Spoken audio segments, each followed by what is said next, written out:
आपके हिसाब से आनंद मोहन क्या है? हम इतना जानते हैं कि आनंद मोहन सिर्फ आनंद मोहन है। डीएम हत्याकांड केस में क्या आनंद मोहन को अफसोस है? कुछ हमने कुछ किया ही नहीं। तो यानी आप राजनीति के शिकार हुए, आपको लगता है? बिल्कुल षड्यंत्र के शिकार हुए। समाजवादी, गांधीवादी और साथ में गन के साथ आपकी तस्वीर आ जाती है। बंदूकों के साए में चलना, बंदूक उठाना, ये सब तब हुआ था जब एक जंगल राज के दौर से बिहार गुजर रहा था। आज आप आए यहाँ से वहाँ कहीं बंदूक नजर नहीं आ जाए। बिहार में वो बदलाव की रूपरेखा कब नजर आएगी जब बाहुबल नहीं, वो बिहार जिसे चंद्रगुप्त मौर्य ने बनाया, संवारा, चाणक्य ने अपनी नीति वहां पर दी। टाइम फैक्टर था जब सत्ता संरक्षित गुंडों के जवाब के लिए मजबूरन लोगों को बंदूक उठाना पड़ता था। ये एक फेज था, दौर था। बदलाव के लिए दो बाजू होते हैं, एक रचना, एक संघर्ष। सर, आप जब जेल से निकले तो आपने कहा कि आप जब वक्त आएगा तो आप नीतीश कुमार का कर्ज जरूर उतारेंगे। जब भी उनको हमारी जरूरत पड़ेगी हम मजबूती से खड़े। लोग आपसे इतना डरते क्यों? वजह क्या है? डरते हैं? आप डर रही हैं? मैं तो नहीं डर रही। कोई नहीं डरता। डरना चाहिए शरारती तत्वों को। जी। डरना ही पड़ेगा अन्यायी तत्वों को। वो खौफ अगर है तो अच्छी बात है, ये डर बना रहना चाहिए। आनंद मोहन पिछले 25 साल में, 30 साल में कितने बदले? देखिए, नेचर और सिग्नेचर वो घाट पर ही चेंज होता है। रौबदार चेहरा, दमदार आवाज, किसी के लिए रॉबिन हुड तो किसी के लिए बाहुबली। नीतीश कुमार के सानिध्य में रहे, नीतीश कुमार को मित्र की तरह मानते हैं और राजनीति में अपना व्यक्तित्व बहुत विशाल रखते हैं। एक लेखक के तौर पर भी जाने जाते हैं और एक ऐसा व्यक्ति जिसका राजनीति में आज भी कद बड़ा माना जाता है। हम बात कर रहे हैं आनंद मोहन जी की। इस समय आज हमारे पॉडकास्ट में आनंद मोहन हमारे साथ हैं और हम उनसे चर्चा करेंगे ना केवल राजनीति की, बल्कि इस समय समाज में क्या बदला है, उनके जीवन में क्या बदलाव आया है। इन तमाम विषयों पर आज हम चर्चा करेंगे अनरावल विद शिखा ठाकुर में। बहुत स्वागत है सर आपका हमारे इस पॉडकास्ट में। और सर, जब भी आपका जिक्र होता है तो कोई आपको रॉबिन हुड कहता है, कोई मसीहा कहता है, कोई बाहुबली कहता है, कोई समाजवादी कहता है और कुछ लोग आपको लेखक भी कहते हैं। आपके हिसाब से आनंद मोहन क्या है? देखिए, 1947 में देश आजाद हो गया, हम्म, सबों को आजादी है और खास करके मीडिया जो चौथा स्तंभ है वो तो बिल्कुल आजाद है जी। जिसको भी जिस विशेषण से विभूषित करना हो आप लोग आजाद हैं, उससे आनंद मोहन को कोई फर्क नहीं पड़ता। हम इतना जानते हैं कि आनंद मोहन सिर्फ आनंद मोहन है। और जहाँ तक मेरे बैकग्राउंड का सवाल है, सभी जानते हैं कि राष्ट्रीय आंदोलन में जो आज़ादी का संग्राम था उसमें हमारी 3 पीढ़ियों के 6 लोगों ने, आधे दर्जन लोगों ने असीम कुर्बानियां दी मुल्क की आज़ादी के लिए और आज़ादी के बाद लोकतंत्र और समाजवाद की स्थापना के लिए। तो मेरे दादाजी को कोसी का गांधी कहा जाता था। गांधी जी जब भी उत्तर बिहार की कोई बात आती थी, कोई सजेशन, किसी तरह की बात, आंदोलन, तो लोग गांधी जी सीधे निर्देश करते थे कि वहाँ राम बहादुर हैं, वहाँ जाओ, उनसे मिलो, उनसे बात करो, वहाँ बैठकर योजना बनाओ। आज़ादी का टेम्पल मेरे घर को कहा जाता था। 400 बीघा जमीन के हम लोग, मेरे दादाजी मालिक हुआ करते थे और वो लगभग 300 उन्होंने आज़ादी के नाम होम कर दिया। शिविर चलाने, भंडारा खिलाने कार्यकर्ताओं को, गांधीवादियों को, उसके बाद जो जेल गए उनको छुड़ाने, ये सब में सब होता रहा। और इसलिए उनको कोसी का गांधी प्यार से लोगों ने कहा। जी। गांधी जी का पदार्पण हुआ, विनोबा जी का पदार्पण हुआ, राजेंद्र बाबू जो प्रथम राष्ट्रपति थे जी, वो दादाजी के मित्र हुआ करते थे। यहाँ तक कि जब वो जेल चले गए तो मेरे बड़े बाबूजी और पिताजी और चाचा जी, छोटे चाचा जी की पढ़ाई लिखाई राजेंद्र बाबू करते थे, किया करवाया करते थे। ये गुरुकुल कांगड़ी जो हरिद्वार में है, वहीं उन्होंने जी हमारे पिताजी और चाचा जी वगैरह, बड़े बाबूजी वगैरह ने पढ़ाई की। और वो भी स्कूल बिल्कुल आज़ादी के सेनानियों का स्कूल था। श्रद्धानंद जी, स्वामी श्रद्धानंद जी जिनको कट्टरपंथियों ने बाद में मार दिया, बहुत बड़े नाम थे। गांधी जी भी श्रद्धा से उनको सर झुकाते थे। ऐसे स्वामी श्रद्धानंद जी का आशीर्वाद उस स्कूल को प्राप्त था। तो यहाँ से तो हम लोग का बैकग्राउंड है। जहाँ तक मेरा सवाल है, मैं स्वतंत्रता सेनानी परिवार से होने के साथ साथ जेपी सेनानी हूँ। सर्वाधिक जेल यातना और जेल प्रवास कोसी में मेरा रहा। जैसे मेरे दादाजी का रहा कि आज़ादी के आंदोलन में वो 6 बार जेल गए, वैसे ही जेपी आंदोलन में मैं भी 6 बार जेल गया और कोसी में सर्वाधिक समय तक जेपी आंदोलन में मैं जेल में बिताया। तो बड़ी यातनाएं झेली। उस समय कांग्रेस की हुकूमत थी, नखों में पीन ठोक दिए गए, उल्टा टांग के पीटा गया, जेल में सेल में महीनों ने बरसों रखा गया। भागलपुर जो कठिन कारावास के लिए जाना जाता है, बदनाम है, तृतीय खंड, उसमें मुझको भेजा गया। और बड़े बड़ों से सानिध्य उस जमाने में हुआ, जो आंदोलनकारी थे बड़े लोग जी, उन सब से जेल में सानिध्य प्राप्त हुआ, आशीर्वाद प्राप्त हुआ, और इस तरह से आनंद मोहन का निर्माण हुआ। सर, चूंकि जाति जनगणना इस समय सबसे ज्यादा हॉट टॉपिक है, एक ऐसा मुद्दा है जिसकी मांग कांग्रेस कर रही थी, आरजेडी कर रहा था और बीजेपी उसे लेकर आ गई है। आप वो व्यक्ति हैं जो मंडल कमीशन की सिफारिश लागू होने का आपने बड़े पुरजोर तरीके से विरोध किया। तो इस समय जाति जनगणना को लेकर आपकी क्या राय है, और बिहार में चुनाव भी है? देखिए, मैं कभी मंडल कमीशन का विरोध नहीं किया। ये मैं अपनी बात से पीछे हटने वाले व्यक्ति में से नहीं हूँ जी। मंडल कमीशन के नाम पर जो जातीय तनाव, जो जातीय दंगे बिहार में हुए जी, मैं उसके खिलाफ था। मैं उसके खिलाफ था। और जो तरीका था और जिस तरह से लोगों ने कहा कि जो भी आरक्षण का विरोध करेगा उसको चटनी बना देंगे, उस पर बुलडोजर चला देंगे, मैं इस बात का विरोधी था कि ये लोकतंत्र में बुलडोजर और चटनी ये नहीं होता है। तो मैं इस बात का विरोधी था कि वो जयप्रकाश नारायण की उपज थे, वो सारे लोग जो सरकार में थे, वो हमारे मित्र, हमारे साथी थे जो सरकार में थे, और उनसे ये अपेक्षा नहीं थी कि किसी शांतिमय आंदोलन का विरोध या विरोध प्रकट करने वालों को आप इस तरह की भाषा का इस्तेमाल कीजिए। तो कार्यशैली का विरोध था अपनी ही सरकार के खिलाफ। मैं जनता दल से एमएलए चुन के आया था, जनता दल की सरकार थी, और तब जो कुछ हुआ और उस नाम पर जो इज्जत, अस्मत, आबरू, खेत खलिहान सब लहूलुहान हुए, उसके खिलाफ मैं खड़ा हुआ था। मंत्री पद को लात मार के खड़ा हुआ था। लेकिन सर, जिस तरीके से आप जिस बैकग्राउंड से आते हैं, समाजवादी, लेकिन आरक्षण की मुखालफत आपने की, ऐसा क्यों? और आज तो सर पॉलिटिक्स सब आरक्षण पे है। मैं फिर आपको कह रहा हूँ, आरक्षण आज से नहीं है, आरक्षण हजारों वर्षों से है। जब कोई कहेगा कि हम सिर्फ राजकुमारों को शिक्षा देंगे और कोई एकलव्य वंचित होगा, तो आरक्षण उस समय से है। जब लोग कहेगा कि ये जो समाज के नियंता हैं वो सिर्फ ब्रह्मर्षि होंगे और ब्रह्मर्षि सिर्फ एक वर्ग का होगा, आरक्षण तब से है। विश्वामित्र ने विरोध किया जी। तो आरक्षण के विरोध, मैंने आपको कहा मैं आरक्षण का विरोधी नहीं था।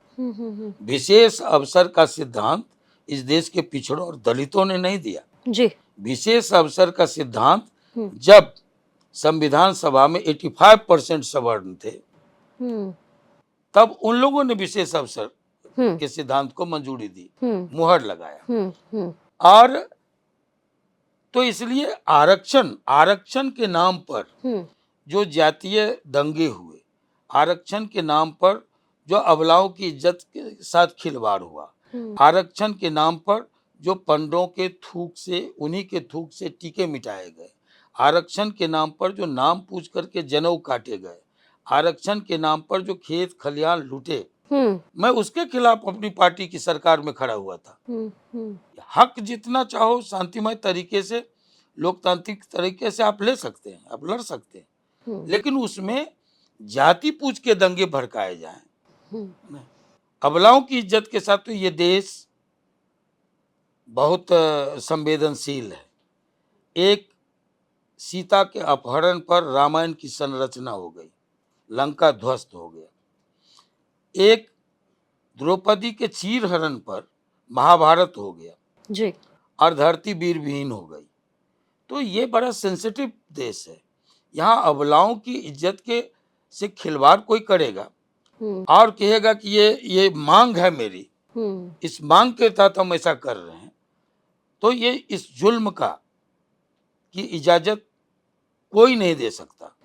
कोई संवेदनशील, कोई भी समाजवादी या क्रांतिकारी बैकग्राउंड का व्यक्ति चुप बैठा नहीं रह सकता। बिल्कुल ना कि बिल्कुल। इसलिए तो किसी ने कहा न्याय सहकर मौन रहना ये बड़ा दुष्कर्म है, न्यायार्थ अपने बंधुओं को दंड देना धर्म है। इस तथ्य पर ही पांडवों का कौरवों से रण हुआ, जो भव्य भारत देश के कल्याण का कारण हुआ। जी। तो ये अन्याय पर चुप रहना किसी क्रांतिकारी के मिजाज के खिलाफ बात है। और वही हुआ। मैं सरकार में जा रहा था, मैं चंद्रशेखर जी के कोटे से रघुनाथ झा जी और मुझे दो व्यक्ति को जाना था। मैं बीपीसीसी के प्रेसिडेंट लाटन चौधरी जो सेकेंड मैन थे जी। उनको हरा के 67,000 मतों से आया था, सर्वाधिक मतों से बिहार। और मेरा कैबिनेट में जाना तय था। लेकिन जब मधेपुरा की ये घटनाएं घटी तब मैं खड़ा हुआ। इसलिए ये आरक्षण का विरोध नहीं था, जो तरीके अपनाए गए अन्यायपूर्ण उसका प्रतिकार था मेरा। सर, राज्यसभा में मनोज झा जी ने उन्होंने ठाकुर का कुआं पढ़ा, राणा सांगा का विरोध लालजी सुमन ने किया, आप जानते हैं ये। आपकी जो कम्युनिटी है सर, वो आरजेडी हो, वो सपा हो, उसके टारगेट पर है, क्या कहना चाहेंगे? और फिर जातिगत जनगणना तो सामने ही है। ये एक ट्रेंड चला है महापुरुषों को गाली देने का। संविधान हमारा इसकी इजाजत नहीं देता। संविधान कहता है कि जिसका आप शपथ लेते हैं वो कहता है कि मनसा वाचा कर्मणा आप किसी को भी अपने आचरण से ठेस नहीं पहुंचा सकते, आहत नहीं कर सकते, चाहे वो कोई समुदाय हो, बिरादरी हो, फिरका हो, धर्म हो या जाति हो। तो ऐसे में अगर कोई संविधान का शपथ लेके सर्वोच्च जो संस्था है हमारे लोकतंत्र का, उसमें समुदाय विशेष को टारगेट करता है, गालियां देता है, तो उसका प्रतिकार तो होना है। यही हुआ। सर, बिहार में अभी आने वाले दिनों में विधानसभा चुनाव है, तैयारी पूरी है। नीतीश जी एक बार फिर से संभवतः मुख्यमंत्री पद के कैंडिडेट हो सकते हैं। आपकी क्या राय है, देखते हुए कि एंटी इनकम्बेंसी फैक्टर जो है वो बिहार में अब ज़ाहिर है बढ़ रहा है, एक लंबे समय से नीतीश जी हैं और उनकी तबीयत, उनका जो मिजाज है, उसको लेकर के भी सवाल विपक्षी पार्टी उठा रही है। आपकी क्या राय है? देखिए, जो आपने कहा कि मुख्यमंत्री पद, तो वहाँ कोई वैकेंसी तो है नहीं। मुख्यमंत्री ऑलरेडी पहले से नीतीश कुमार जी हैं जी। और वो एक निर्विवाद छवि हैं, चेहरा हैं मुख्यमंत्री के। और अभी दूर दूर तक एनडीए में कोई दूसरी संभावना नहीं है। इसलिए बगैर इस पर किसी तरह का किंतु परंतु सीधा सीधी नीतीश कुमार जी के नेतृत्व में एनडीए उतरेगी। मैं आपको इस संभावना का फोरकास्ट करता हूँ, घोषणा करता हूँ, यही होगा। उन्हीं के नेतृत्व में लोग उतरेंगे, इसलिए कि नीतीश कुमार जी ने जिस तरह से एक बीमारू प्रदेश को कानून व्यवस्था हो, शिक्षा हो, चिकित्सा हो, हर मामले में, सड़कें हो, पुल पुलिया हो, बिजली हो, हर मामले में चौपट बिहार को अंधेरे युग से निकाल के एक विकासशील और अब एक विकसित बिहार के तरफ, प्रांत के तरफ जिस तरह से ले जा रहे हैं, कृतज्ञ बिहार इस बात को महसूस करता है और फिर से एक बार नीतीश कुमार ही रिपीट होंगे। जी। सर, आपकी फैमिली बैकग्राउंड में भी लवली आनंद जी हैं, वो जेडीयू के कोटे से सांसद हैं। आपके बेटे चेतन आनंद वो आरजेडी से विधायक है। आनंद मोहन किस दल के साथ हैं? देखिए, आरजेडी से विधायक नहीं है, जी आरजेडी से विधायक थे। थे, हाँ थे, जब रहे, व्यक्ति, हाँ हाँ, हाँ जब व्यक्ति खुले तौर पर, जी, ये नहीं कि चुपके से हमने धोखा दे दिया। हम्म ठाकुर का कुआं जब आया, हम्म उस सवाल पर एक सांसद और विधायक में जब मतभेद हुआ, जी, तब विधायक ने स्टैंड लिया हम्म कि ये कम्युनिटी विशेष आहत है, हम्म और ये अपेक्षा थी हम्म आरजेडी नेतृत्व से कि ऐसे सवाल पर जब एक सांसद और एक विधायक में किसी पॉइंट पर हम्म गतिरोध है, मतभेद है, हम्म तो ये उम्मीद थी कि शीर्ष नेतृत्व, हम्म आला कमान जी, दोनों को बिठा करके और पूछेगा, कारण पूछेगा, हम्म जो नहीं हुआ, एक तरफा हुआ। हम्म अगर वो निष्पक्षीय कार्रवाई होती तो छोड़ने का कोई सवाल नहीं था, लेकिन पक्षपातपूर्ण रवैया अपनाया गया, उल्टे कहा गया अनुशासन की कार्रवाई की जाएगी, ढकलोल बकलोल क्या क्या संज्ञा विशेषण दिया गया, है ना।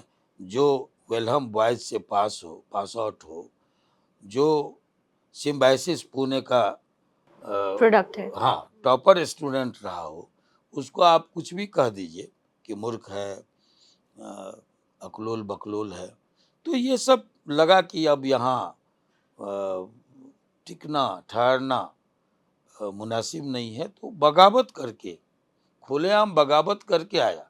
तो उसके बाद जब मामला स्पीकर के कोर्ट में लंबित हो, जी जी, किसी के मेंबरशिप को लेके, जो आज है, हम्म तो व्यक्ति किसी दल का नहीं होता, असंबद्ध कहा जाता है उसको। तो अभी चेतन आनंद हम्म आरजेडी के विधायक नहीं है, असंबद्ध है। और नहीं सर, लेकिन सवाल आप हाँ, किस दल के साथ हैं? नहीं, मैं तो अभी निष्पक्ष हूँ, न्यूट्रल हूँ। हमारे जो गुरुजी चंद्रशेखर जी थे, जी, तो वो कहा करते थे कि, या उनके बारे में यूं कहिए कि अटल जी ने कभी कहा था जी, कि 50 वर्षों, हम्म 5 दशकों की राजनीति में जब से मैं आया, जी, मैंने हिंदुस्तान के लोकतंत्र का 2 ही पक्ष देखा, जी, एक सत्ता पक्ष, हम्म एक प्रतिपक्ष। जी, लेकिन जब चंद्रशेखर आए जी, सदन में, हम्म तो एक तीसरा पक्ष भी उभर के आया, और वो था हम्म निष्पक्ष। हम्म तो सत्ता पक्ष, प्रतिपक्ष, और तो निष्पक्ष। हाँ, तो चंद्रशेखर जी के हम लोग शिष्य हैं, तो निष्पक्ष हैं अभी। सर, हाल फिलहाल वो तस्वीर भी, चूंकि आपने चंद्रशेखर जी का नाम लिया, तस्वीर चर्चा में आई, आपकी शादी में चंद्रशेखर जी पहुंचे, आधी कैबिनेट बकायदा पहुंची थी।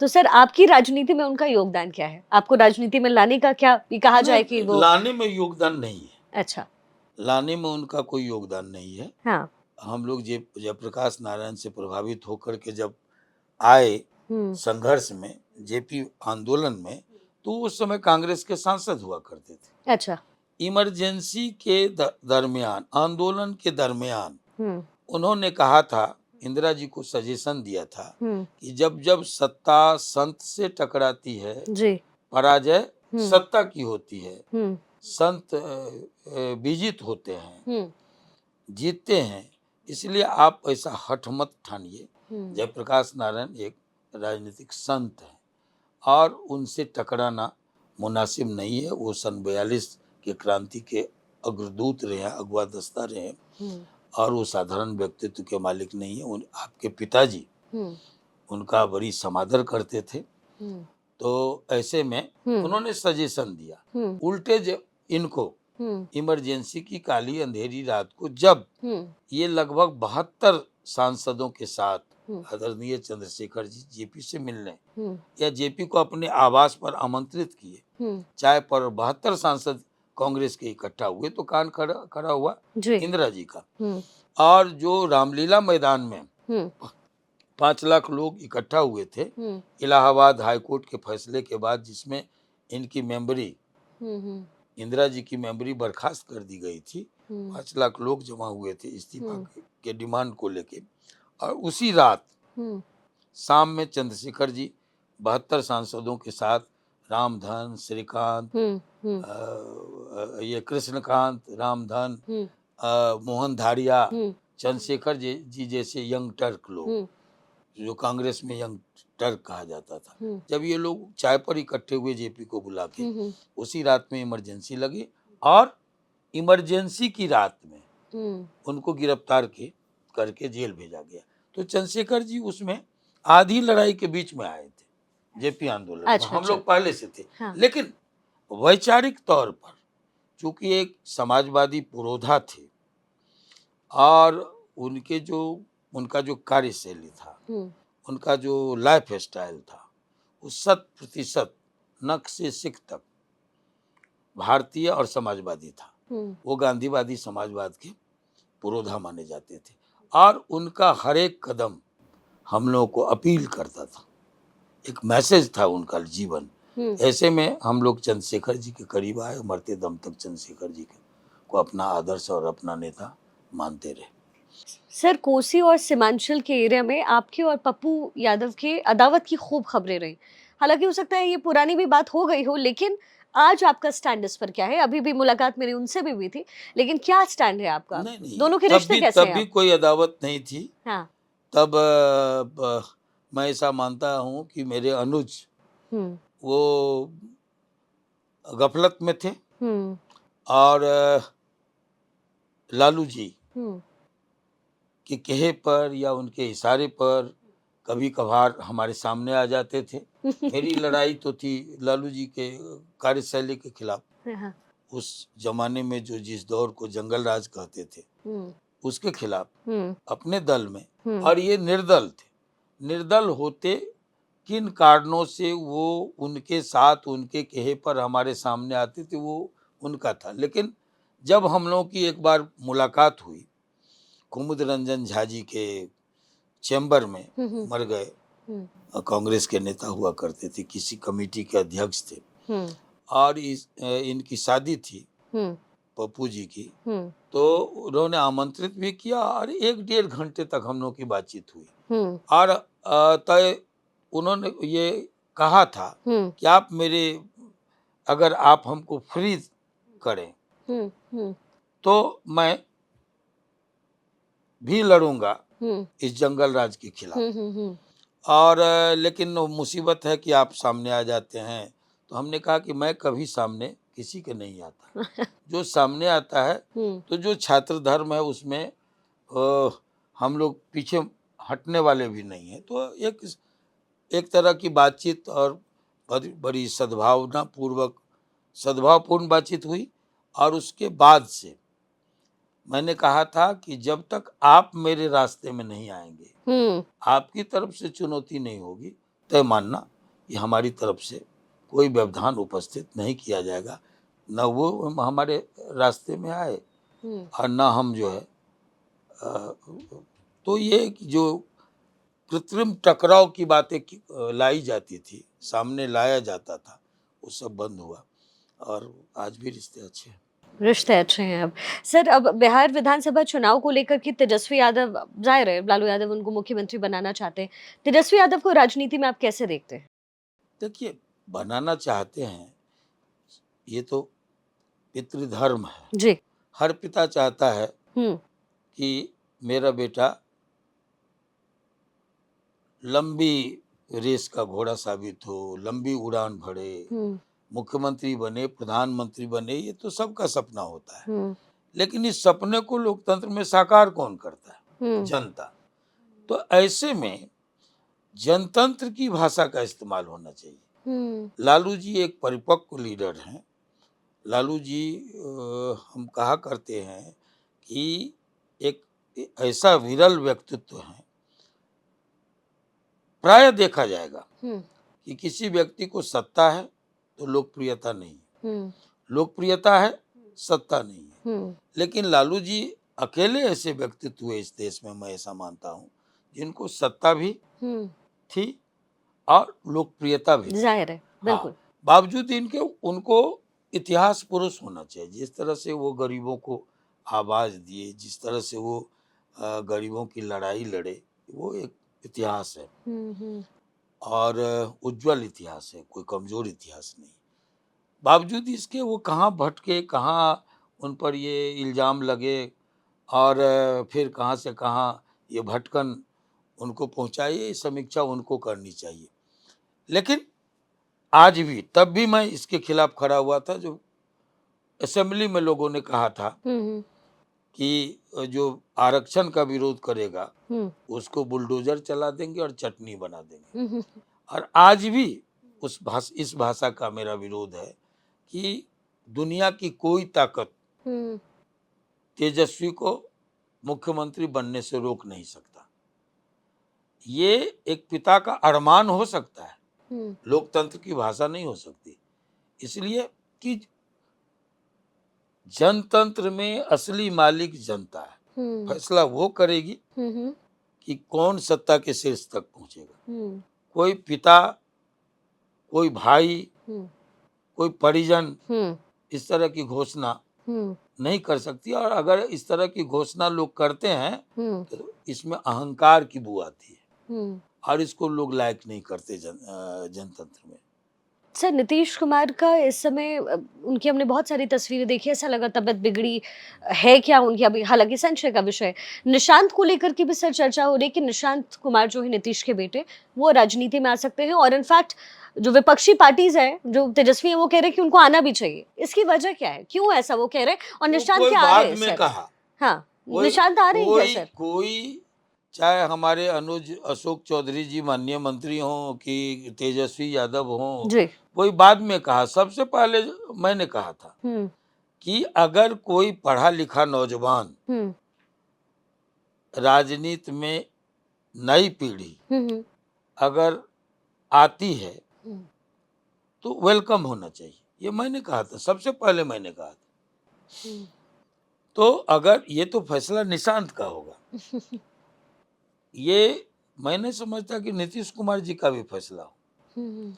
हर बालिग व्यक्ति को वो अपना आजादी के बाद से, मैंने कहा 47 में आजादी मिली, वो स्वतंत्र इकाई है स्वयं में। हर बालिग, चाहे वो पुरुष हो स्त्री हो, सबों को ये राइट है, अधिकार है कि हमको राजनीति करनी है, व्यवसाय करनी है, खेती करनी है, नौकरी करनी है, सबकी अपनी मर्जी है। ऐसे में अगर निशांत फैसला लेता है तो वेलकम है। आनंद मोहन जी, आपने बिहार का वो दौर देखा है, और कुछ हद तक मैंने भी देखा है। जब जंगल राज का आप जिक्र कर रहे थे, वो चरम पे था। किडनैपिंग मुझे याद आता है, मैं बहुत यंग हुआ करती थी उस समय, किडनैपिंग के केसेस हो रहे थे। जो लालू यादव के साले हैं, उन्होंने कहा कि भाई मुख्यमंत्री के केबिन में बैठ के ही फिरौती की चर्चा होती थी, बात होती थी, और तब रिहाई होती थी जो बच्चे किडनैप होते थे। उस दौर का क्या स्मरण है आपको, क्या याद आता है उस दौर का? देखिए, बहुत वो खराब दौर था। अपहरण, फिरौती, नरसंहार, जनसंहार, पलायन, बेकारी, भूख, बेबसी बिहार की नियति थी। और वो एक खौफनाक मंजर था। ये बहुत ही, इसको कहिएगा हमारे शब्दों में, अंधेरा युग। उस दौर से बड़ी कठिनाई से नीतीश कुमार जी ने बिहार को ये आज तो है इस स्थिति में लाया है, बिल्कुल। जहां बच्चियां 12 बजे रात में भी निकलती हैं घरों से निर्भय होकर, जहां शिक्षा पटरी पर आई है, कानून व्यवस्था पर पूरी तरह पटरी पर है, नियंत्रण में है। आपको चिकित्सा के क्षेत्र में क्रांति हुई है, कृषि के क्षेत्र में क्रांति हुई है, चारों तरफ सड़कों का जाल बिछ रहा है, ये 22 घंटे बिजली रह रही है। तो ये सब अब राजगीर जहाँ सूखा पड़ता था, गया का फल्गु नदी जी, जहाँ पिंडदान करने विश्व भर के हिंदू आते थे, और वो जलविहीन था, सूखी नदियां थी। तो ऐसे फल्गु नदी में, राजगीर की पहाड़ी पर आज हरियाली है। फल्गु नदी सदा नीरा हो गई, और वो गंगा के जल से, तो ये तो नए भगीरथ के रूप में नीतीश कुमार आए, जो फल्गु सदा नीरा हो गई। तो मेरिन ड्राइव 6 किलोमीटर 8 किलोमीटर अगर मुंबई में है तो लोग उसको पुल बांधते थे प्रशंसा का। जी। आज 36 किलोमीटर मेरिन ड्राइव है पटना में, गंगा के किनारे, और एक रात में मेले का दृश्य रहता है। हाँ। तो ये सब तो बदलाव हुआ है हर क्षेत्र में। लेकिन सर जब आप नीतीश जीवन कुमार के की आनंद मोहन जी इतनी तारीफ करते हैं तो इतनी बार दल बदलने की उन्हें जरूरत क्यों पड़ी? फिर वापस वो आ गए हैं, बार बार कह रहे हैं मंच पर अब कहीं हम नहीं जाएंगे और ये हम आश्वस्त करते हैं, तो दल बदलने की जरूरत क्यों पड़ी? और सर इसी में दूसरा सवाल ये भी कि लोग कहते हैं कि नीतीश जी ने अपने पहले जो टेन्योर में काम किया बाद में उन्होंने ये काम नहीं किया, तो क्या पद की इच्छा इतनी उनकी प्रबल हो गई कि फिर वो कुछ काम नहीं कर पाए?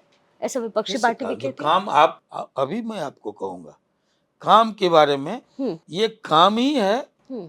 जो नीतीश जी को बार बार रिपीट कर रहा है। अच्छा। और नीतीश जी और लोग जो बदले हैं, कौन नहीं बदला है? हम्म। क्या कांग्रेस नहीं बदलती है? पार्टनरशिप चेंज नहीं करता है? जो कांग्रेस शिवसेना के साथ बैठी महाराष्ट्र में, कांग्रेस हम्म। जो सांप्रदायिकता को चिमटा से भी छूना नहीं हम्म। चाहती थी, हम्म। वो हम्म। दल शिवसेना के साथ बैठी कि नहीं बैठी? हम्म। तो किसकी बात करेंगे आप? हम्म। कोई एक दल, कोई एक नेता, आप चलिए बीजेपी की मैं बात कर लूं, हम्म। मायावती के साथ सरकार बनी, हम्म। बीजेपी की सरकार महबूबा मुफ्ती के साथ बनी कश्मीर जी में। जी। कौन नहीं, अरे नीतीश कुमार जी से ही हाँ हाँ। बार बार समझौता हुआ। तो आप सिर्फ नीतीश कुमार बदल रहे हैं कि बीजेपी भी बदली है? नीतीश कुमार बदल रहे हैं कि लालू यादव भी बदल रहे हैं? जो कहते हैं पलटू चाचा, तो उनको मैं कहूंगा कि आप कैसे घोलटू भतीजा है कि बार बार घुलट करके आप सत्ता के लिए, उप मुख्यमंत्री के लिए वहां जाते हैं और फिर कहते हैं अब तो ये हताश हैं, निराश हैं, अब तो इनका वो सेहत काम नहीं कर रहा। जब आपके साथ होते हैं तो सेहत बड़ी बुलंद रहता है, जी। सब कुछ फिट रहता है, आपसे हटते ही खट्टे अंगूर कौन खाए? हम्म। तो अगर सेहत काम नहीं कर रहा है तो वो कौन है जो बिहार में बैठकर देश की राजनीति को उंगली पर नचा रहा है? वक्फ बोर्ड में ही 3-3 संशोधन नीतीश कुमार ने लाया, उनके उनके प्रेशर के कारण हुआ। वो तो एक तरफा जाता। तो देश की राजनीति को अपने ढंग से, अपनी शर्तों पर आज नचा रहा है। तो वो अगर ऐसा ही सेहत है बुरा, तो ऐसा बुरा सेहत सबको दे लो, हमको दे, आपको दे, सबको दे, कि बिहार में बैठ करके देश को नचा रहा हो आनंद अपने मोहन सर। जी, मैं बहुत देर से आपसे सर बात कर रही हूँ, लेकिन एक सवाल है मेरे जहन में, लोग आपसे इतना डरते क्यों हैं? वजह क्या है? कहाँ डरते हैं? आप डर रही हैं? मैं तो नहीं डर रही। कोई नहीं डरता। आपसे ठाकुर है, मैं ठाकुर हूँ। डरना चाहिए, डरना चाहिए शरारती तत्वों को, जी। डरना ही पड़ेगा अन्यायी तत्वों को। जी। जो जुल्मी होंगे, जो शरारती होंगे, जो अन्यायी होंगे, उनको एक खौफ होना चाहिए इंसानियत का। वो खौफ अगर है तो अच्छी बात है, ये डर बना रहना चाहिए। सर आम अब लोगों को नहीं, इंसानों को नहीं। जी, अब ज़ाहिर है और मैंने ये हम सब ने देखा है कि आपने किस तरीके से जो लोग हैं, जो गरीब हैं, जो पिछड़े तबके के लोग हैं, उनके लिए काम भी किया है। आनंद, मुझे अब कुछ आखिरी कुछ 2-3 सवाल मैं आपसे लूँगी। ये आपकी निजी ज़िंदगी से भी जुड़ी है और थोड़ा उससे राजनीति से भी ये कनेक्ट करता है। सर देश के इतिहास में ये पहली बार हुआ कि एक विधायक जिन्हें सज़ा सुनाई गई, फिर एक तरीके से नीतीश कुमार ने कुछ मैनुअल में, जेल मैनुअल में चेंजेस किए और फिर आपकी रिहाई भी हुई। ये देश के इतिहास में पहली बार हुआ। लेकिन इसके बाद से राजनीति में भी आपके कुछ बदलाव आया। क्या आप उस डीएम केस को लेकर के आपको लगता है कि दैट वाज़ अ पॉइंट जो जिसने आपकी राजनीति को बदल दिया? या अगर वैसा नहीं होता तो शायद आज कुछ और होता? बात सही है, 16 साल कोई कम नहीं होता। हुँ। 12 साल में युग बदल जाते हैं। हुँ। मैं 16 साल से अंदर था। हुँ। मैं 99 के बाद से हुँ। सड़क पर रहा। हुँ। बावजूद इसके लोगों के, बिहार के और देश के लोगों के जीवन में जिंदा रहना एक बड़ी चुनौती होती है। अगर आदमी सत्ता से हट जाए, मेन स्ट्रीम से हटा दिए जाए, तो लोग भुला दिए जाते हैं। लेकिन मैं खुशनसीब हूँ कि 28 वर्षों तक मैं हुँ। पावर में नहीं रहा। हुँ। हुँ। 16 वर्षों से, विगत 16 वर्षों से मैं जेल में था। जी। बावजूद इसके अगर लोग याद रखे हुए हैं, लोग राजनीतिक तौर पर एक शक्ति मानते हैं, तो ये सब ऊपर वाले का आशीर्वाद है, जनता का स्नेह और शुभकामनाएं हैं, समर्थन है। हुँ। तो मैं ऐसा मानता हूँ। लेकिन जहां तक कानून में चेंज की बात है, ये कानून बिहार के अलावा कहीं था क्या? हम्म, संविधान की मूल आत्मा कहती है एक वोट का अधिकार सबको है, राजा और रंक को। जी। एक तरह की सजा, चाहे वो रिक्शा चालक मरे हम्म, या राष्ट्रपति मरे, हम्म, कानून में सजा का प्रावधान एक ही होगा, हम्म, दो नहीं होगा। हम्म, कि चपरासी मरे तो सजा कुछ और होगी, और डीएम मरे तो सजा कुछ और होगी। ये जेल मैनुअल में जो चेंज लाया गया वो 12 में लाया गया, 2012 में इम्प्लीमेंट हुआ, 16 में हम छूटे, 23 में। सजा कब हुई हमको? 2007 में। तो 2007 के पहले अगर कोई कानून होगा, एक दिन पहले भी, तो 3 अक्टूबर 2007 को मुझे सजा मिली। अगर वो सितंबर रहता, 3 सितंबर 2007, तो हम पर इम्प्लीमेंट होता। लेकिन बाद की का कोई कानून पहले किसी जो सजा किसी को मिली उस पर लागू नहीं होता है, यह हम पर लागू ही नहीं हो रहा था। एक दूसरी बात कि सजा में एकरूपता की फटकार सुप्रीम कोर्ट देता रहा कि सजा एक रूप हो। उसी के आलोक में बिहार सरकार ने चेंजेज लाए। ठीक है। और आदमी कितने छूटे? 34। 34 में मेरा नंबर 12वां था। लेकिन एक मुद्दा चाहिए, ये जो सुप्रीम कोर्ट के आदेश को पेस्ट करके बिहार सरकार ने हमको छोड़ा। मैं फिर कह रहा हूं कि ये कानून कहीं बिहार में नहीं था, यहां तक कि जिस प्रांत से डीएम आते हैं, तेलंगाना में जाकर के आप लोग अनुसंधान कीजिए कि वहां ये है कि डीएम मारे जाएंगे तो सजा कुछ और होगी, और चपरासी मारे जाएंगे तो सजा कुछ और होगी। पूरे देश में इस तरह का कानून नहीं था।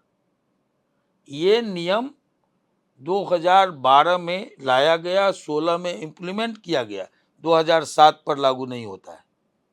बावजूद इसके अगर ये लाया गया तो किसके कहे पर लाया गया? आनंद मोहन के कहे पर। आनंद मोहन जेल में थे, और ये लाया गया सुप्रीम कोर्ट के 3 बार फटकार के बाद। इस तरह के मामले में सुप्रीम कोर्ट 2 बार लोगों को छूट दे रखा है, 2 बार, और हाई कोर्ट पटना 3 बार कि इस तरह का नियम नहीं चलेगा। 3 बार इस तरह इस ऐसे मामलों में पराजय हुई है हाई कोर्ट में, पटना हाई कोर्ट में जी। और 2 बार सुप्रीम कोर्ट में। ये पांचों को पेस्ट करके और जो ऊपर से निर्देश आया, हाई सुप्रीम कोर्ट ने जो एक रूपता का निर्देश दिया, उसी निर्देश के आलोक में मुझको छोड़ा गया, मुझ सहित 34 आदमी को। 35 एक आदमी मर गए थे पहले से, 34 लोगों को। तो यानी एक तरीके से कह सकते हैं कि राजनीतिक करियर के को लो डाउन करने के लिए विपक्षी पार्टी बिल्कुल ने ये इसका हंगामा था, ये बिना सिर पैर का हंगामा था। और मीडिया से मैं कहूंगा कि कौवा कान लेके उड़ रहा है तो उसके पीछे नहीं जाना चाहिए, यथार्थ के पीछे जाना चाहिए। अगर मीडिया उस समय जिस तरह से सारी की सारी जो पत्रकारिता जो चला उस दौर में, जी। है ना, तो उसको मैं मानता हूं कि स्वस्थ पत्रकारिता का तकाजा था कि सुप्रीम कोर्ट ने क्या आदेश दिया, उसके आलोक में बाध्यता होती है राज्य सरकारों की, सभी राज्य सरकारों को एक रूपता का, कानून में सजा में एक रूपता का निर्देश था। उसको पेस्ट करके हम नहीं, गृह सचिव पहले प्रेस कॉन्फ्रेंस करके बताया, फिर मुख्यमंत्री भी प्रेस में आए, सामने आए, उन्होंने बताया। मुझको तो, मैं तो बाद में छूटा और मेरे पीछे तो मीडिया बाद में पड़ी, मैं तो आज तक जवाब दे रहा हूँ। जी, बिल्कुल। सर, आप जब जेल से निकले तो आपने कहा कि आप जब वक्त आएगा तो आप नीतीश कुमार का कर्ज जरूर उतारेंगे। कर्ज उतर गया? ये हमने नहीं कहा था कि कर्ज उतारेंगे, वो मित्रता का तकाजा है जी। कि जब भी नीतीश कुमार जी, आज से हमारे संबंध नहीं है, जी। हम लोग एक आंदोलन की उपज है, जी। वो हमसे सीनियर है। हम में सबसे सीनियर थे रामविलास पासवान जी, हम्म, हम्म, हम्म, उसके बाद लालू जी, शिवानंद तिवारी जी वगैरह हैं, फिर नीतीश जी और सुशील कुमार मोदी जी थे। मैं उन सब से थोड़ा जूनियर था, लेकिन हम लोग सब एक आंदोलन की, जेपी आंदोलन की उपज है। रामविलास जी तो उसके उसके पहले, जेपी आंदोलन के पहले एमएलए हो चुके थे, हम्म, लेकिन डॉक्टर लोहिया और जयप्रकाश वादिया जो समाजवादी पार्टी है उसी से, तो एक लगाव उनका भी रहा। तो ऐसे में हम लोग वैचारिक रूप से, व्यक्तिगत रूप से, सैद्धांतिक रूप से हमारी मित्रता रही, एकजुटता रही। हम्म, और जब उन्होंने बदनामी लिया इस सवाल पर, हम्म, जो आनंद मोहन को कानून में बदलाव ला करके छोड़ दिया गया, ये मैनुअल में बदनामी बदलाव। तो उन्हीं की जी। हुई, जी। मेरी तो हुई नहीं। हम्म, तो ऐसे में मेरा क्या फर्ज बनता है ना? मेरा, जब भी उनको हमारी जरूरत पड़ेगी, हम मजबूती से खड़े हैं। सर एक आखिरी सवाल अब आपसे। एक व्यक्ति के तौर पर इंसान कई दफे बदलता है। एक आप राजनीतिक बैकग्राउंड से रहे, बहुत स्ट्रांग, फिर आप विधायक बने, फिर देश का इतिहास जिसका मैंने जिक्र किया, डीएम हत्याकांड, फांसी की सजा, हाई कोर्ट ने उसे उम्र कैद में बदला, फिर आप जेल से बाहर आए, और अब एक व्यक्ति के तौर पर है जिसका परिवार भी राजनीति के इर्द गिर्द घूम रहा है। आनंद मोहन पिछले 25 साल में, 30 साल में कितने बदले? देखिए, नेचर और सिग्नेचर वो घाट पर ही चेंज होता है। मैं नहीं समझता कि बहुत चेंजेज आए हैं हम में। हम फिर भी वही है ना? सच को सच कहते हुए, बेबाकी से अपनी बात कहते हुए, चाहे किसी को अच्छा लगे, बुरा लगे, जो लगेगा हमको फर्ज समाज के प्रति, देश के प्रति, वो हम करेंगे। परिवार के प्रति भी, है ना? चाहे परिवारवाद का आरोप लगे, लेकिन परिवार के प्रति भी अगर हमारा जो दायित्व है ना? हम तो देखे, हमने तो दर्जनों एमएलए, एमपी, मंत्री पैदा किया, मैंने किया। जी। हमारे स्कूल से निकले हुए लोग बहुत जगह सम्मान पाए, लेकिन जब तक चेतन आनंद विधायक नहीं बना, तब तक सदन में आनंद मोहन को रिहा करो सवाल नहीं उठा। क्यों? लोग कहते हैं परिवारवाद, है ना? तो ये परिवारवाद समर्थक सिखलाते हैं। हम लोग तो सड़क से उठा उठा करके सैकड़ों लोगों को नेता बनाए, हम्म, मुखिया, सरपंच, जिला परिषद प्रमुख, ये सब बातें छोड़ दीजिए, दर्जनों लोग एमएलए, एमपी, मंत्री बने। लेकिन क्या सबको इंतजार था कि चेतन आनंद बड़े हों, वो विधायक बने, तभी सदन में सवाल उठेगा? फिर आप बताइए, ये हमारे परिवार से जो विभिन्न जातियों के यूथ लीडर निकले, हम जो एक पौध खड़ा किए, जेपी आंदोलन के बाद बिहार पीपुल्स पार्टी ही सबसे ज्यादा कार्यकर्ताओं को, किसी पार्टी को उठाइए, उसमें बिहार पीपुल्स पार्टी के स्कूल से निकला हुआ विद्यार्थी सब जगह सम्मानित पद पर है। ये फौज हमने राजनीति में दी, जेपी के बाद सर्वाधिक, मैं सगर्व कहता हूं। लेकिन सबको सहानुभूति सिर्फ थी, सबों को मेरे प्रति दया भाव था। ओहो, नेताजी जेल में है, बड़ा गलत हुआ। आवाज तब तक नहीं उठी जब तक चेतन आनंद सदन में नहीं आया। तो सर परिवारवाद का समर्थन करते हैं आप क्या? नहीं, परिवारवाद, आप एक बात बताइए, राजनीति में किसी के चाहने से लोकतंत्र में परिवारवाद चलेगा क्या? नहीं, कौन चुनती है? जनता चुनती जनता। है। अगर आप खेत में काम करने जाएगा, दादा, बाप, बेटा, 3 पीढ़ी अगर जाएगा खेत में काम करने के लिए, जी। मजदूरी करने, तो मालिक क्या करेगा? दादा को पारिश्रमिक देगा कि बेटा और पोता को भी देगा? जब तीनों खेतों में काम करने निकला है या समाज सेवा के लिए निकला है, उसका एक्सेप्टेंस है, उसकी हाजिरी बनी है मालिक के यहाँ, यहाँ मजदूरी किया है, वेतन तो देना होगा ना। और ये कौन मालिक है? मालिक है जनता। फैसला कौन लेती है? जनता। किसी के थोपने से परिवारवाद क्या है? जब कोई व्यक्ति स्थापित नेता हो, सत्ता के शीर्ष पर हो, अपने बेटे को, अपने रिश्तेदारों को जनता पर थोप दिया हो। सत्ता की ताकत, पैसे की ताकत, इससे अगर थोप दिया है तो वो है परिवारवाद।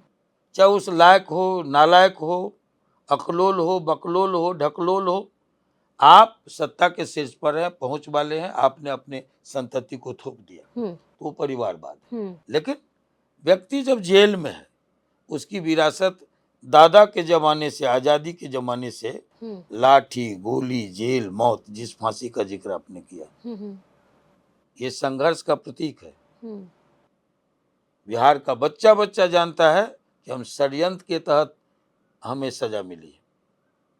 एक एक बार अगर ये नहीं जानता, आनंद मोहन का एक्सेप्टेंस खत्म था, हम 0 पर आउट हो जाते अगर हम गुनाहगार होते, और न हमको इतनी मॉरल नैतिक शक्ति होती आपसे सामना करने का, आंख में लाके। तो ये मैं कह रहा था कि तब जब लोग सत्ता के शीर्ष पर बैठकर अपने प्रभाव का दुरुपयोग करें परिवार के लिए, तो परिवारवाद है। लेकिन जिसकी विरासत संघर्ष हो, लाठी, गोली, जेल, मौत हो, और उसकी संतति, उसका वारिस अगर संघर्ष करके बाप के जेल में रहते अपनी विरासत छीन ले, तो ये परिवारवाद नहीं है, ये संघर्षवाद है। चेतन आनंद इसके प्रतीक है कि मेरी अनुपस्थिति में वो विधायक बना, अपनी विरासत को, खोई विरासत को हासिल किया। तो ये जैसे आप देखिए, राणा सांगा थे, ठीक है, उनके भी पिता, उनके भी पुरखे थे बप्पा रावल, राणा सांगा, महाराणा प्रताप, अमर सिंह। ये संघर्षवाद है पीढ़ी दर पीढ़ी, ये परिवारवाद नहीं है जी। तो राम बहादुर सिंह मेरे दादाजी, जंग बहादुर सिंह मेरे दादाजी, राम नारायण सिंह मेरे दादाजी स्वतंत्रता सेनानी जी। फिर मेरे बड़े बाबूजी ब्रह्मचारी बाबू पद्मानंद सिंह, सच्चिदानंद सिंह मेरे पिताजी जी। उसके बाद आनंद मोहन, लवली आनंद, चेतन आनंद, ये पीढ़ी दर पीढ़ी ये संघर्षवाद का प्रतीक है, ये परिवारवाद नहीं। सर, और जो भी कुछ हुआ डीएम हत्याकांड केस में, क्या आनंद मोहन को अफसोस है? कुछ हमने कुछ किया ही नहीं। अब मैं नहीं कहता, सुप्रीम कोर्ट ने कहा, सुप्रीम कोर्ट कहा है कि आनंद मोहन मारे हैं, कहीं से आप ढूंढ के लाइए। जो लोग कहते हैं डीएम की हमने हत्या की, हम पर क्या है, हम पर इल्जाम है उकसाऊ भाषण का, आक्रोशित, पब्लिक को आक्रोशित करने का अपने भाषण से, यही चार्ज है ना, मारने का चार्ज नहीं है। सुप्रीम कोर्ट कहती है, कहता है माननीय सुप्रीम कोर्ट, ये एक महज संयोग था, ये प्रायोजित हत्या नहीं थी, ये प्रसंगवश, संयोगवश हत्या हुई। भीड़ के उसमें आ गए, चपेट में आ गए डीएम। डीएम, स्थानीय डीएम पर चार्ज था, स्थानीय एसपी पर चार्ज था 6 लोगों की हत्या का, राजनीतिक हत्या का। उससे जो जनाक्रोश भड़का था जी, उस चपेट में गोपालगंज के डीएम आ गए। गोपालगंज के डीएम को पटना से अगर गोपालगंज जाना होगा तो वो हाजीपुर आएगा, जो आप बिहार से हैं तो आप पता कीजिए, पुल टपेगा हाजीपुर, अब तो जेपी सेतु हो गया सीधा छपरा जी जी जी। तो पुल टपने के बाद हाजीपुर, हाजीपुर से छपरा, छपरा गोपालगंज, सिवान गोपालगंज, ऐसे रास्ता, ये उल्टा रास्ता, विपरीत।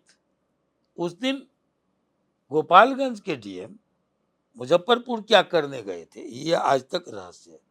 जो सीबीआई की जांच की मांग लवली आनंद ने की थी जी सदन में, कि गोपालगंज के डीएम आक्रोशित शहर में उस चपेटे में कैसे चले गए, और फिर भी हम पर क्या है, भड़काऊ भाषण का आरोप है, मारने का आरोप नहीं है। इसलिए जो लोग कहते हैं डीएम के हत्यारे, उनको मैं कोर्ट में घसीट सकता हूं।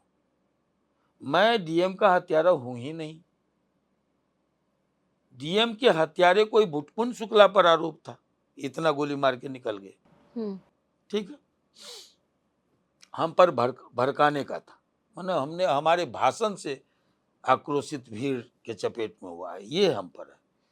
फिर वो कहते सुप्रीम कोर्ट ऑन ड्यूटी, कहता ऑन ड्यूटी, जो एक नियम कहते हैं ना लोग जी कि ऑन ड्यूटी आईपीएस आईएएस मारे जाए तो उनको परिहार नहीं मिलेगा। ये नहीं कि वो जिंदगी भर जेल में रहेंगे, उनको 20 साल काटना होगा। सश्रम कारावास, आजीवन कारावास की मियाद होती है 20 साल जी भारत भर में। अब 20 साल को सुप्रीम कोर्ट ने कहा कि 14 साल उसको रहना है, 6 साल उसको छूट मिलनी है, परिहार मिलना है। तो नियम जो बना वो बना कि अगर डीएम एसपी मरेंगे जी आईएएस आईपीएस मरेंगे तो ऐसे पब्लिक सर्वेंट मरेंगे तो ऐसे में उसको परिहार नहीं मिलेगा, 20 वर्ष रहना होगा, ये नहीं कि जिंदगी भर रहना हो, तो परिहार नहीं मिलेगा ऑन ड्यूटी अगर मारे गए। अब सुप्रीम कोर्ट स्वयं कहता है कि वो ऑन ड्यूटी नहीं थे, ऑन वे थे, सड़क पर थे। ऑन ड्यूटी कहाँ होते वो? गोपालगंज में जी ऑन ड्यूटी वो गोपालगंज में होते अपने दफ्तर में, या फिर ऑन ड्यूटी वो कोई कागज पेश करने या किसी के बुलावे पर, सरकार के अनुरोध पर पटना आते ऑफिशियल काम से। तो सुप्रीम कोर्ट स्वयं कहता है कि ऑन ड्यूटी नहीं, ऑन वे मारे गए। ये प्रायोजित हत्या नहीं थी, ये संयोग बस घटित घटना थी। ऐसे में आनंद मोहन पर इल्जाम और भड़काऊ भाषण, इस देश में दो तरह, एक आनंद मोहन फांसी की सजा हो गई, एक और घटना घटी जिसमें मीडिया जानती है, कोर्ट में पेश किया गया, ये ऑडियो भी था वीडियो भी था। कहा गया कि ऑडियो अस्पष्ट, वीडियो धुंधला है। हमारे खिलाफ न तो ऑडियो था न तो वीडियो था, सिर्फ किसी का आरोप था। और तो यानी आप राजनीति के शिकार हुए, आपको लगता है? बिल्कुल षड्यंत्र के शिकार हुए, इसमें कौन, सारी दुनिया जानती है। साजिशों के शिकार हुए, मेरी लोकप्रियता मेरा दुश्मन बनी। गांधीवादी छवि है सर आपकी, आप ऐसा कहते भी हैं, लेकिन वहीं उसी गांधीवादी बीच नहीं, लेकिन गन के साथ समाजवादी। समाजवादी, गांधीवादी, और साथ में गन के साथ आपकी तस्वीर आ जाती है तो फिर विपक्ष हल्ला करता है। जो नेता पुरानी नगरी है उसमें तस्वीरें हैं, आपकी पुरानी आपकी तस्वीरें चर्चाएं हैं, होती हैं। पुरानी तस्वीरें हैं। वो कहीं डकैती करते हुए नहीं है, विधायक रहते हैं, विधायक रहते अपनी सरकार के खिलाफ बंदूकों के साए में चलना, बंदूक उठाना, है ना, ये सब तब हुआ था जब वो एक जंगल राज के दौर से बिहार गुजर रहा था। लोगों की को जिंदगी के लाले पड़ रहे थे। लोग सुबह निकला, शाम में सही सलामत लौटेंगे कि नहीं, कोई ठिकाना नहीं था। ऐसे में हर क्रांतिकारी का फर्ज बनता है कि हम सीधे सीधी मौत के हवाले खुद को नहीं कर देंगे, दुश्मन के हवाले नहीं कर देंगे, शक्ति रहते प्रतिकार करेंगे, अपनी सुरक्षा स्वयं करेंगे। आनंद मोहन उस दौर में वही किया। आज आप आए हैं यहाँ से वहाँ, कहीं बंदूक नजर नहीं आया होगा। सर अब चूंकि मैं आपसे बात कर रही हूँ, मैं कई दफे कह चुकी हूँ कि मेरा आखिरी सवाल, लेकिन ये मेरा आखिरी सवाल है। बिहार में चुनाव है सर, मैं बिहार से आती हूँ, आप बिहार के हैं, और सर बिहार में वो बदलाव की रूपरेखा कब नजर आएगी जब बाहुबल नहीं, वो बिहार जिसे चंद्रगुप्त मौर्य ने बनाया, सवारा, चाणक्य ने अपनी नीति वहां पर दी, जहां पे लोग काम किया करते थे, आज वो बिहार मजदूरों का बिहार बन गया है, बाहुबलियों का बिहार बन गया है। ये छवि कब बदलेगी सर? बिहार कब हमारा देखिए, बदलेगा? ये बाहुबलियों का बिहार नहीं है। अभी आपको कहीं बाहुबल का बिहार नजर नहीं आएगा। वो टाइम फैक्टर था जब सत्ता संरक्षित गुंडों के जवाब के लिए मजबूरन लोगों को बंदूक उठाना पड़ता था। ये एक फेज था, दौर था। आज वो आपको कहीं नजर नहीं आएगा। जाइए बिहार में, नीतीश कुमार के बिहार में ये सब कहीं नजर नहीं आएगा। हाँ, अब रही बाहुबल की बात, तो बदलाव के लिए दो बाजू होते हैं। एक रचना, एक संघर्ष। हर समाज परिवर्तन के लिए वैचारिक हम्म, और शारीरिक दोनों ताकत की जरूरत होती। जिस आप चाणक्य की बात किए, चाणक्य एक विचार था और चंद्रगुप्त उसका मजबूत हैंड्स था, हाथ था, बाहुबल था। तो तब भी बाहुबल की जरूरत थी। बाबू वीर कुंवर सिंह आए, तब भी बाहुबल की जरूरत थी। बुद्ध एक विचार थे, जी, महावीर एक विचार थे, जयप्रकाश नारायण एक विचार रहे। तो बिहार सदैव देश और दुनिया को दृष्टि देते रहा, बदलाव का मैसेज देता रहा, परिवर्तन का संदेश देता रहा। बिहार खुद में संपूर्ण भारत है। जी। बहुत बहुत शुक्रिया आनंद मोहन जी, आपने अपना वक्त दिया और बड़ा बखूबी, इसलिए मैंने शुरुआत में ही कहा था कि आप लेखक भी हैं, तो आपने एक लेखक के तौर पर सारे उत्तर नहीं दिए हैं। देखिए, अब ये भी बात मैं आपको बता दूं, आप लेखक का जिक्र बीच में किए। जी, जी, जी। बाहुबल की बड़ी चर्चा होती है, जी। लेकिन कोई नहीं कहता आज की पीढ़ी, जी। हमारी पीढ़ी से लेके अब तक की पीढ़ी में कितने लोग हैं जो कलम उठाए और हिंदी जगत का जो मानक प्रकाशन है राजकमल उसको छापे, जो कलम उठाए और संसद के ग्रंथागार में उसकी पुस्तक शोभा बढ़ाए, जो कलम उठाए सीबीएसई उसकी कहानी को स्वीकृत करे, बच्चे पढ़ें, आईएएस आईपीएस बने। कितने हमारी पीढ़ी के लोग हैं जो कलम उठाए और हिंदुस्तान की हर एक सम्मानित पत्रिका में उसके आलेख छपे हों, जेल से छपे हों, जेल के बाहर रहते छपे हों। कितने ऐसे हमारी पीढ़ी के लोग हैं।